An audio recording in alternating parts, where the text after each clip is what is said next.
my very strong contention is that even if Putin said, I want all of Ukraine, which I think it's very clear he doesn't, I don't think he has the military capacity in the foreseeable future. I'm talking measured in years to even make good on that if he wanted to.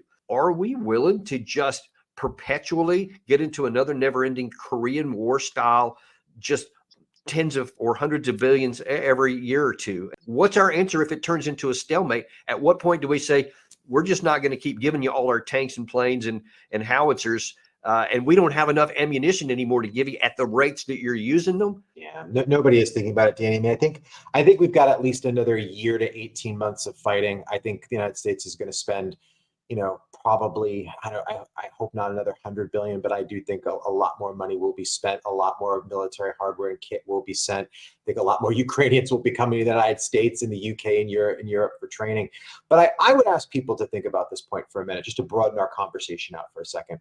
Recently I've done a lot of work going up and down the East Coast, whether for personal reasons, but for other work related reasons. I've had a chance to really spend a lot of time in our country in places I never really got to go, off the highways and byways of places like South Carolina, of Georgia, North Carolina, South Carolina, parts of the South.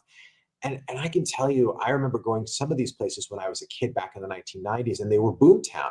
People had jobs, people looked happy. There was an excitement in the country that things were moving in the right direction after the Cold War. A lot of investment was being made. That peace dividend was a real thing. And people, there was an exuberance in the country.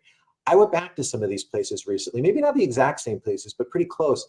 And I saw a lot of closed malls, closed shops, busted businesses, abandoned buildings, people that looked like they had no hope, no future. And it was really sad, to be honest with you. And I keep coming back to this idea, Danny, that, eventually the American people, I think they're willing to support a free and viable Ukraine. I don't think that's I think that's a good thing. But I think just like anything, our country really needs to start thinking about, what about our infrastructure? What about our schools? What about our failing businesses? I mean, Danny, as you know, the United States is almost $32 trillion in debt. This year alone, we're going to run a budget deficit of $2 trillion. That is insane when we're not fighting a war or we're not fighting COVID-19. I mean, eventually the United States is going to be bankrupt. So we need to think very carefully about the strategic choices we make, because they have real consequences at home, because we can't invest in home. And that's a problem.